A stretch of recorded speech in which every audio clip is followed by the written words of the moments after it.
बिस्मिल्लाहिर्रहमानिर्रहीम। 12वीं जमात के अज़ीज़ तलबा व तालिबात, अस्सलाम वालेकुम। मैं प्रोफ़ेसर तारिक नईम बदर द कॉन्सेप्ट एकेडमी इस्लामाबाद के शोबा उर्दू से आपसे मुखातिब हूँ। अज़ीज़ तलबा व तालिबात, पिछले लेक्चर में हमने नज़्म जवाब शिकवा पढ़ी और फिर उसकी मश्क भी की। आज हम नया सबक शुरू करने जा रहे हैं और सबक का नाम है फाका में रोज़ा। दिल्ली की बर्बादियों की दास्तान में से ये एक दास्तान है। एक शहज़ादे का किस्सा है कि किस तरह जब मुग़लिया सल्तनत मुग़लों से छिन गई, अंग्रेज़ काबिज़ हो गए, तो उन्होंने मुग़लों के साथ और फिर इस मुल्क के साथ क्या सलूक किया, मुसलमानों की मस्जिदों के साथ क्या सलूक हुआ, उसका इसमें ज़िक्र है। तफसील से बयान करूँगा। पहले हम ख्वाजा हसन निज़ामी जिन्होंने ये सबक लिखा उनके तारुफ़ पे मुख्तसर सी बातचीत करते हैं।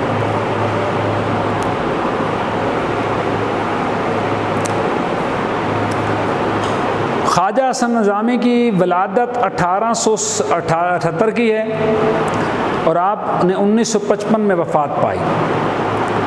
आपका पूरा नाम सैयद अली हसन निज़ामी था, जबकि इल्लामा इकबाल ने उन्हें ख्वाजा हसन निज़ामी का नाम दिया और वो इसी नाम से मकबूल हुए।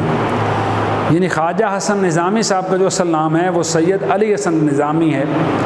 इकबाल उन्हें प्यार से या मोहब्बत से ख्वाजा हसन निज़ामी कहा करते। उनको ये नाम इतना पसंद आया कि वो इसी नाम से ना सिर्फ मशहूर हुए बल्कि यही नाम उनकी पहचान बन गया।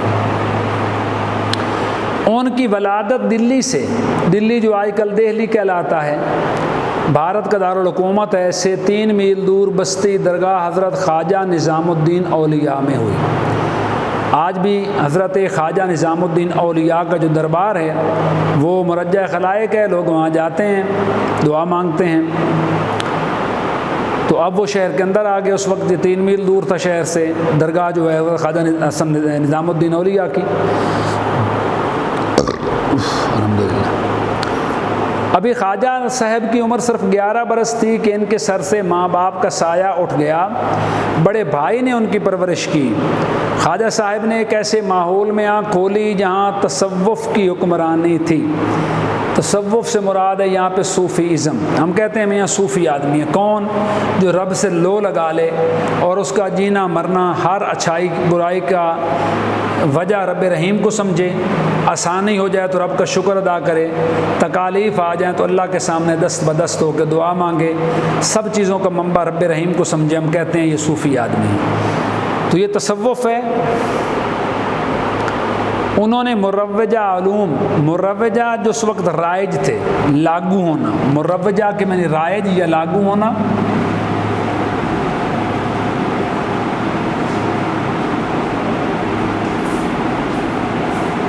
उलूम इल्म की जमा है।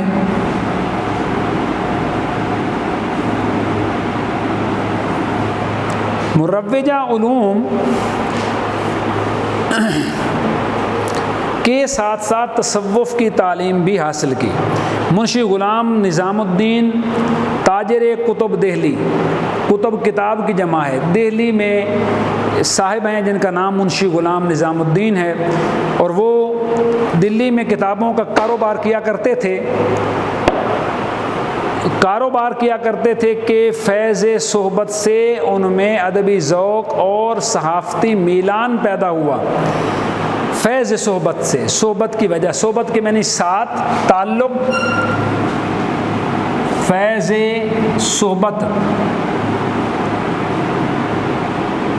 दोस्ती की वजह से क्या पैदा हुआ? फैज़ सोहबत से तबीयत में क्या पैदा हुआ जी?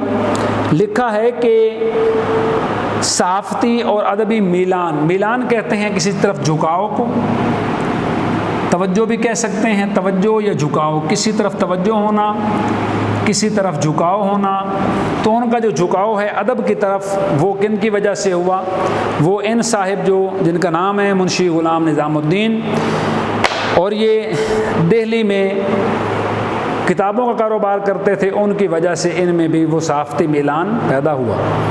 उन्होंने पहला मज़मून इंडिया के नाज़िक हालत के उन्वान से लिखा, फिर कुछ अरसे तक पैसा, वकील और मखज़न नामी रसाइल के लिए लिखते रहे। उस ज़माने में रसाइल का छपी हुई चीज़ों का रिवाज आम था, तो आपकी तबीयत में, ख्वाजा हसन निज़ामी की तबीयत में चूँकि अदबी ज़ौक़ मौजूद था, तो इसलिए उस ज़ौक़ को परवान चढ़ाने के लिए उन्होंने मुख्तलिफ़ रसाइल में उनके मज़ामीन, उनकी कहानियाँ वग़ैरह जो हैं वो शाये होती रहीं। हल्का निज़ामुल मशाइख के मकसद की तरवीज के लिए 1911 में उन्होंने मिस्र, शाम, फ़लस्तीन, अरब और दीगर इस्लामी ममालिक का सफ़र किया। हल्का निज़ामुल मशाइख तंजीम है, उसका नाम है। 1919 में निज़ामुल मशाइख के उन्वान से पहला माहनामा रिसाला जारी किया। उन्होंने मुख्तलिफ़ औक़ात में छोटी बड़ी कई 100 किताबें और रिसाले तसनीफ़ किए। बहुत बड़े अजीम मुसन्निफ़ हैं, राइटर हैं, बहुत सी किताबें लिखी, कई 100 की तादाद में उनकी किताबें और तसानीफ़ रिसाले मौजूद हैं, मार्केट में दस्तयाब हैं। ख्वाजा साहब का ताल्लुक़ एक सूफ़ी घराने से था, इसलिए एक मकसद को सामने रखकर उन्होंने सादा, आसान और आम फहम ज़बान में तसव्वुफ़ के इसरार व रमूज़ को आम लोगों के लिए लिखना शुरू किया। आम फहम के मानी होता है आम लोगों की समझ में आने वाली बात, आप इसको आसान बात भी कह सकते हैं, आम फहम।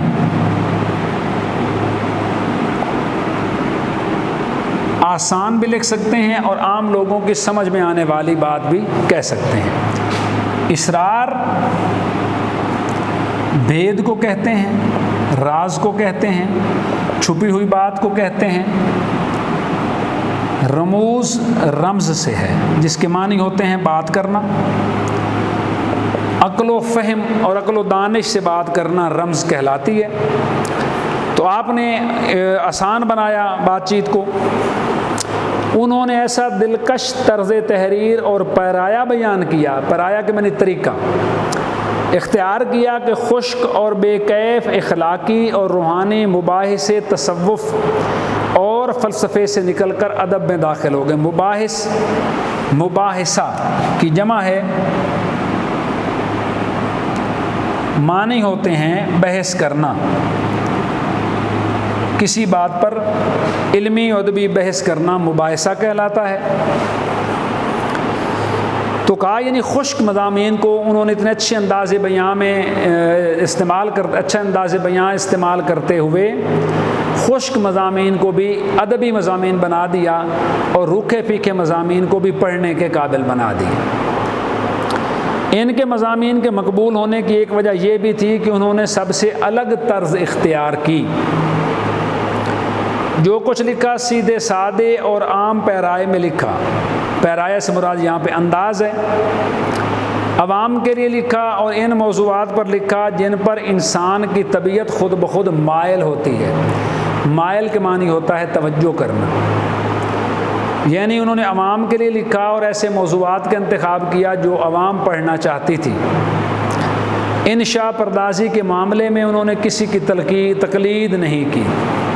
इंशा परदाज़ी के मानी मेरे बच्चे होते हैं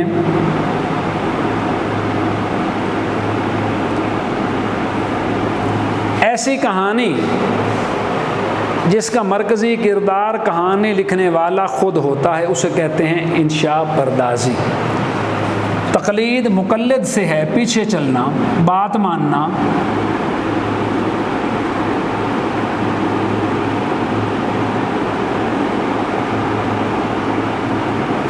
किसी और का अंदाज़े बयां इख्तियार करना। तो के मुसन्निफ़ कहते हैं कि उन्होंने इस मामले में किसी की तकलीद नहीं की, यानी उन्होंने जो कुछ लिखा अपने अंदाज में लिखा, अपनी मर्ज़ी से लिखा, अपने अंदाज़े बयां में लिखा, उन्होंने किसी और की तकलीद नहीं की। तो इंशा परदाज़ी में अरबी और संस्कृत के सकील अल्फाज इस्तेमाल करने के ख़िलाफ़ थे। सकील से मुराद होता है मुश्किल।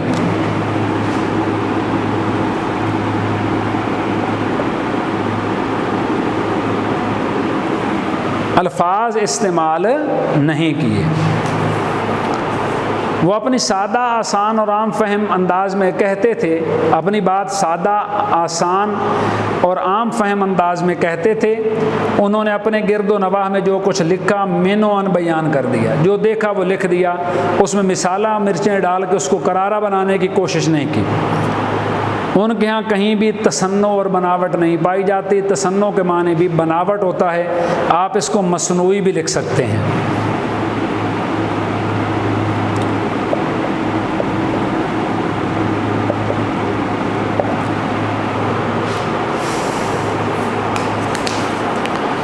किताबें हैं कुछ, उनका नाम बयान कर देता हूँ। बेगमात के आंसू, सिपारा दिल, दिल्ली की आखिरी शमा, बहादुर शाह जफ़र का रोज़नामचा, दिल्ली की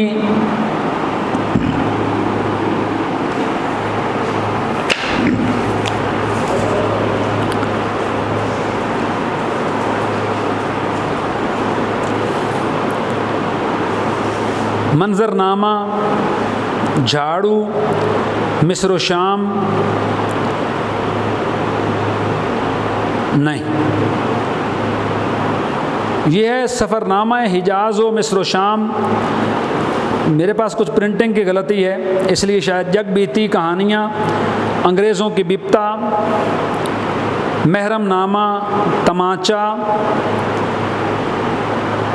और रुखसार यजीद वग़ैरह, ये चंद किताबों के नाम हैं जिन्होंने हसन निज़ामी साहब ने किताबें लिखी हैं।